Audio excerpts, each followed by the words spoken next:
Bonjour à tous. Je vous remercie bien pour l'introduction. Je m'appelle encore une fois Randa Malak et j'ai soutenu ma thèse de doctorat entre novembre 2017 et janvier 2021. Et actuellement, je travaille en postdoc au laboratoire Images, Signaux et Systèmes Intelligents.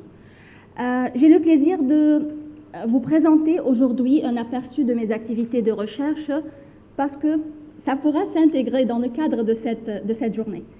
En particulier, nous avons travaillé sur le développement d'un nouvel outil à bas coût qui permet l'analyse 3D des activités physiques des personnes en utilisant un système de capteurs de mouvement.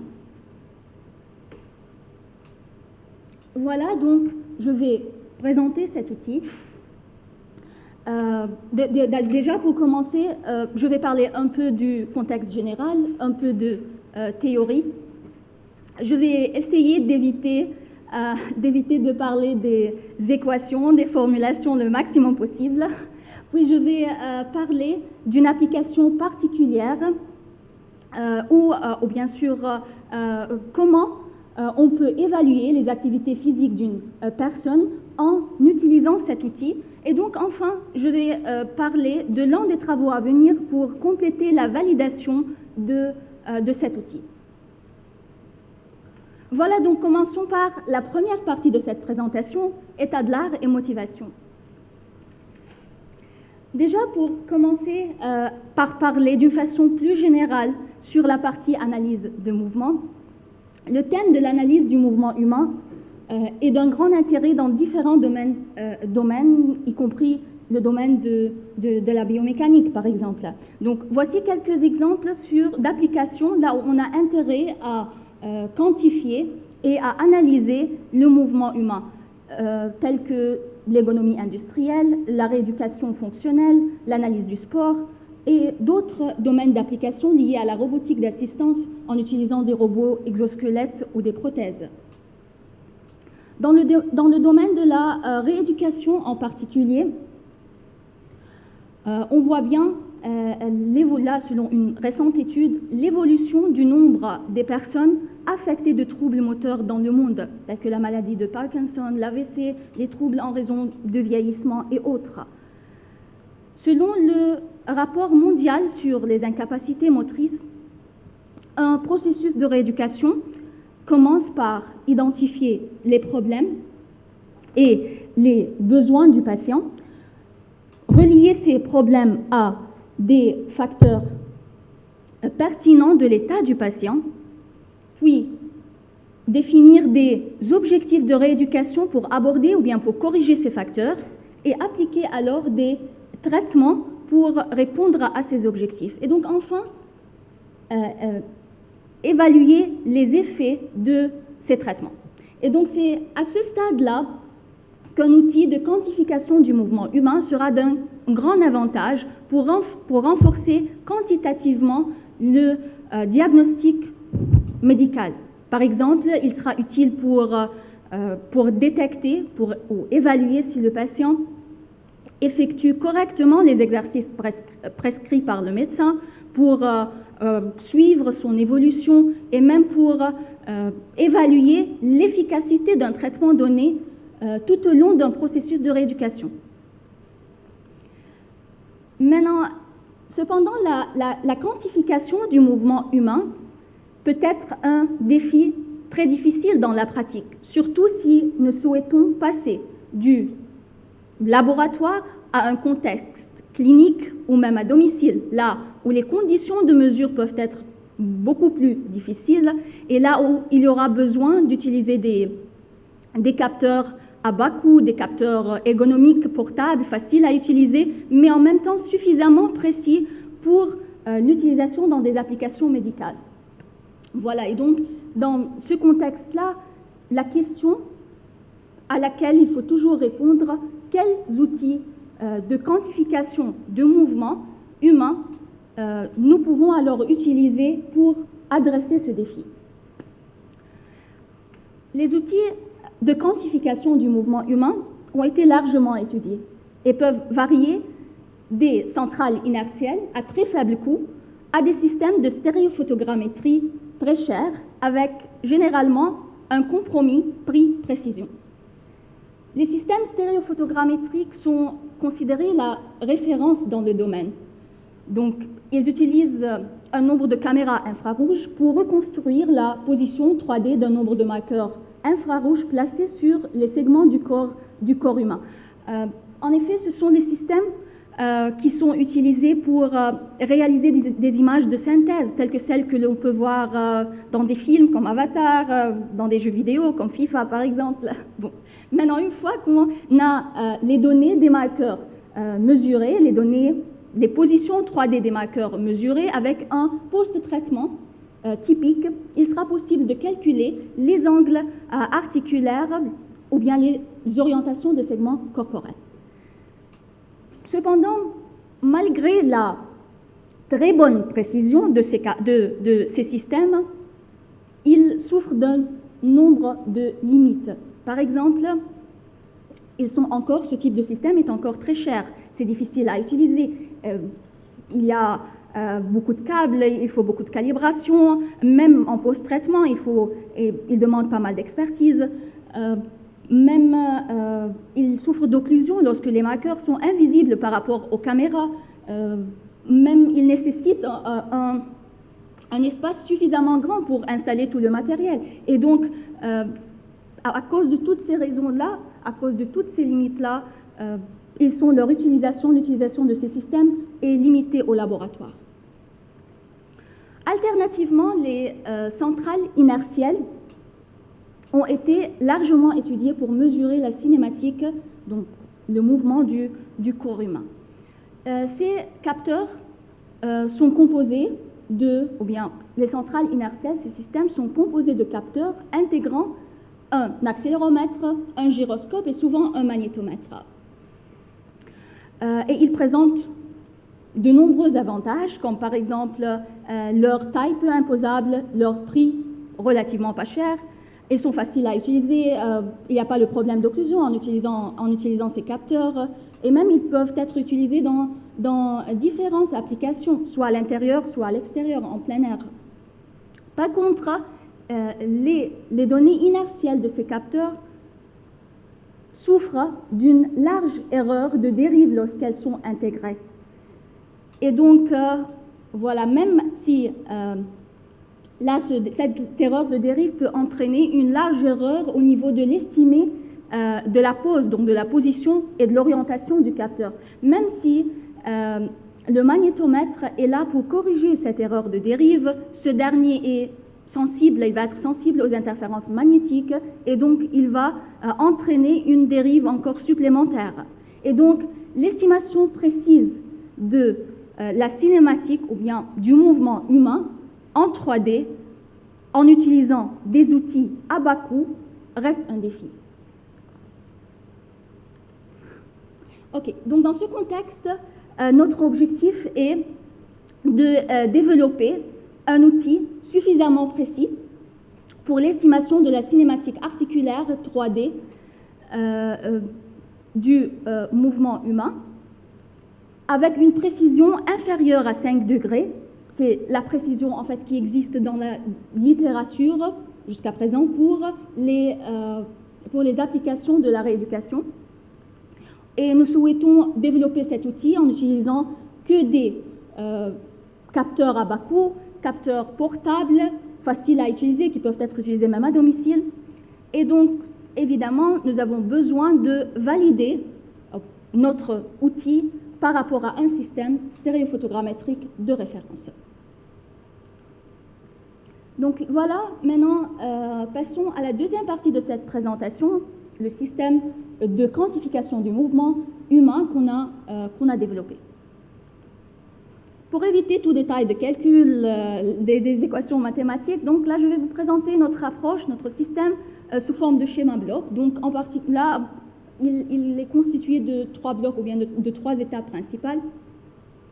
Dans la première étape, le mouvement humain, le mouvement d'un sujet est mesuré à partir de nouveaux capteurs à bas coût que nous avons développés.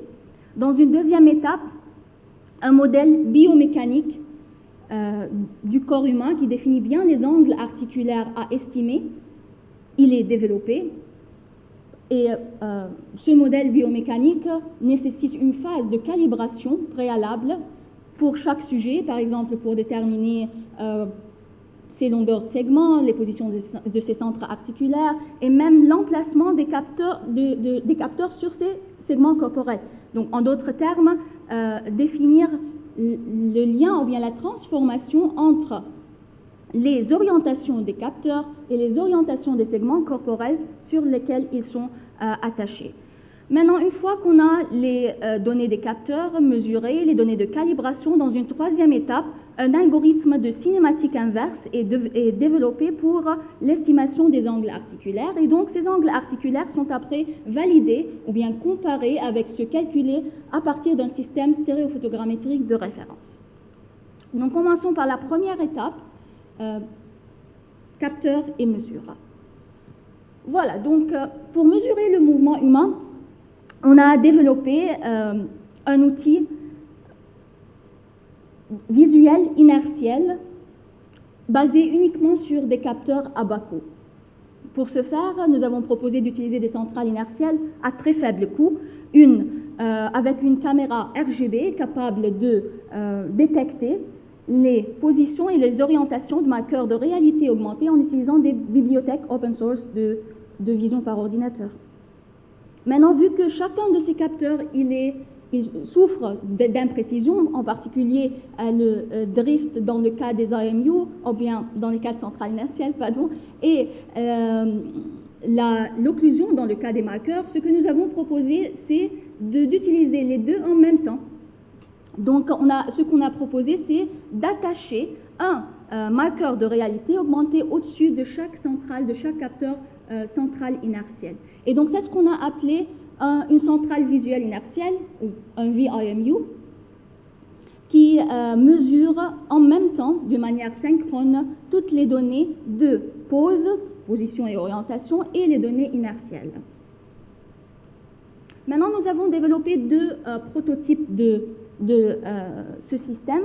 Le premier prototype sur le côté gauche, et le deuxième, après, plus tard, nous avons développé un deuxième prototype qui est une version améliorée du premier prototype, étant sans fil et basé sur des capteurs, là, ou bien sur un format bracelet composé de 3 marqueurs. Ok, donc l'idée ici, c'était de réduire le problème d'occlusion, ou bien en d'autres termes, d'augmenter la chance de détection de l'un des marqueurs parmi les 3 pendant des mouvements plus compliqués. Et bon, il faut noter ici que dans les deux cas, en fait, le prix du système, il était toujours pris en considération. Ok, maintenant, vu qu'on travaille avec des capteurs à bas coût, et contrairement aux capteurs commerciaux, là où ils peuvent être calibrés en usine, donc nous devons calibrer nos propres capteurs. Et donc, dans le même contexte, on était intéressé toujours à développer des solutions qui sont à bas coût, qui ne nécessitent pas d'équipement externe. Voilà, donc pour la calibration, déjà, vu qu'on travaille avec les capteurs à bas coût, nos VIMU, donc on a développé une méthode de calibration composée de 3 étapes principales. L'idée, c'était déjà de calibrer les centrales inertielles pour corriger les imprécisions des données brutes de ces capteurs. Dans une deuxième étape, trouver ou bien aligner les données des centrales inertielles avec les données du marqueur au-dessus. Et puis dans une troisième étape, aligner les données de chaque 2 marqueurs ensemble. Et donc enfin, on va avoir notre capteur VIMU entièrement calibré. Et toutes les données sont alignées par rapport à un système de référence unique. Et donc, il sera possible, dans ce cas-là, de récupérer des données cohérentes par rapport à ce système de référence unique. Voilà. OK. Je peux donner un petit exemple là. Par exemple, pour calibrer les centrales inertielles, on a travaillé sur la minimisation de l'estimation de la gravité pendant des positions statiques du capteur. je ne vais pas dire autre chose. OK. Voilà, et donc après calibration, soit des IMU, soit des centrales inertielles, soit l'alignement ou bien la calibration entre centrale inertielle et marqueur, on était capable d'améliorer ou bien de corriger les données brutes de ces capteurs. Et dans cette vidéo, on voit vraiment que pour faire cette calibration, il faut juste un simple trépied, donc pas besoin d'équipement externe, toujours pour insister sur le contexte qu'on veut utiliser que des systèmes à bas coût, que des capteurs à bas coût. Voilà. OK. Donc maintenant, dans la deuxième étape de notre système, un modèle biomécanique du sujet, du corps du sujet est développé. Et donc, une phase de calibration est nécessaire dans ce cas-là pour calibrer ce modèle. Cette phase de calibration dépend de chaque sujet. Donc, elle doit être refaite pour chaque nouveau sujet. Évidemment, parce que les longueurs de segments d'un sujet sont différentes de nôtres. L'emplacement des capteurs sur les segments corporels d'un sujet, c'est différent de nôtres, etc. Donc, voilà, on a besoin de refaire cette calibration une fois pour chaque nouveau sujet, ou bien si on a changé l'emplacement des capteurs, par exemple. Par contre, la calibration des capteurs, il faut la faire juste une seule fois pour chaque nouveau capteur. Et donc, il ne faut pas la refaire à chaque fois. Donc, c'était juste une méthode faite une seule fois. Une fois qu'on a notre capteur, l'utilisateur peut les utiliser facilement. Voilà. Donc, dans cette étape, OK, là, on prend l'exemple du bras en particulier.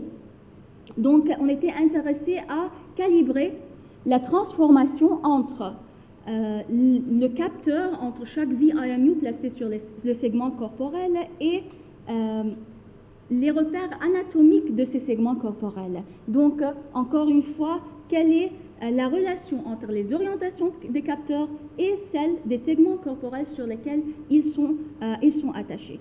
Donc, pour ce faire, nous avons développé un objet de calibration de dimension bien définie en se basant sur un marqueur de réalité augmentée. Donc, simplement, dans cette méthode de calibration statique en fait, que nous avons développée, c'était une méthode simple, pratique et faite en statique. Donc, ce qui se passe, en fait, on demandait au sujet de choisir déjà initialement une position statique. Après, une fois qu'il a choisi sa position, on lui demande de rester immobile dans cette position jusqu'à environ 1 minute, le temps de finir le processus de calibration. Et donc après, avec cet objet de calibration que nous avons développé, on pointe les points anatomiques d'intérêt. À partir de ces points anatomiques, en utilisant après des équations de régression, il était possible d'identifier les repères anatomiques du corps humain. C'était possible d'estimer les positions des centres articulaires, des longueurs des segments et ainsi l'emplacement aussi des capteurs sur les segments corporels. Et voilà, dans une troisième étape, un algorithme de cinématique inverse a été développé. Donc, une fois qu'on a toutes les données mesurées des capteurs, ces données sont fusionnées dans un filtre adaptatif, notamment le filtre de Kalman étendu, mais ce filtre, il se base sur le modèle biomécanique du sujet et en même temps sur des contraintes physiologiques afin d'estimer des angles articulaires réalistes, bien sûr.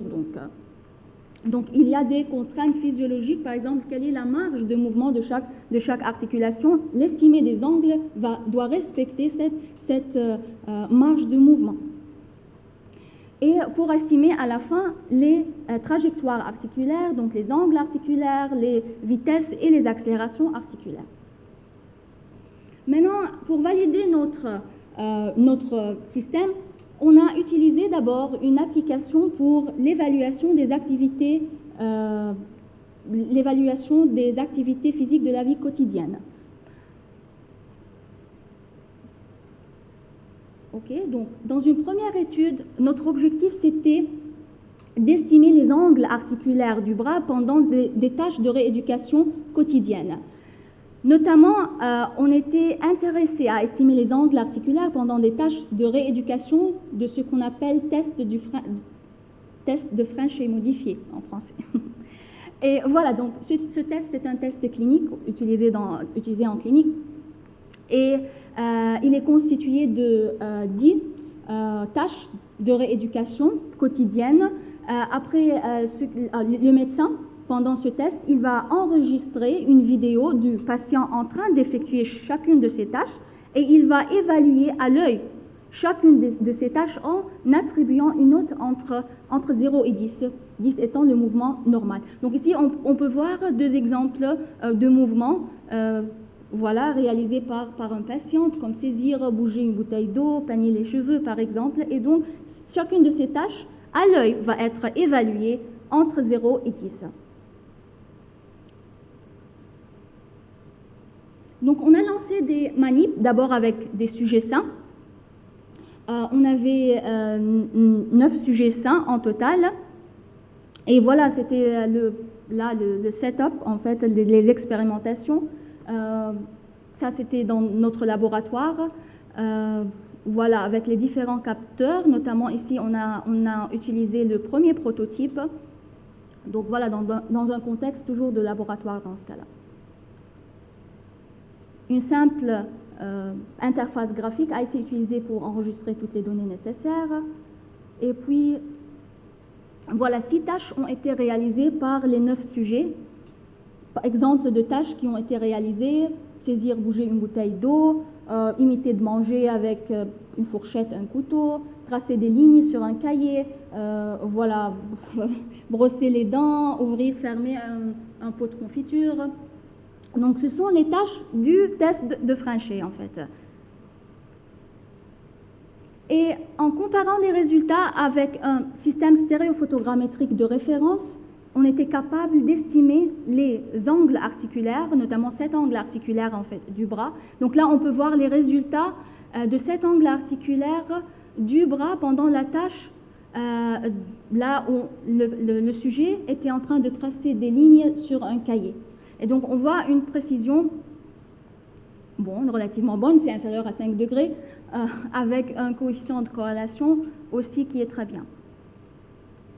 Maintenant, pour tous les sujets, pour toutes les tâches, on a eu une erreur quadratique moyenne de 2,7 degrés, toujours inférieure à 5 degrés.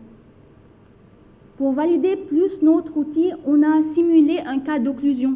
Ça veut dire on a enlevé, on a supprimé les données du capteur attaché à la main et on a simulé que voilà, ce capteur a été occlu pendant un intervalle de temps.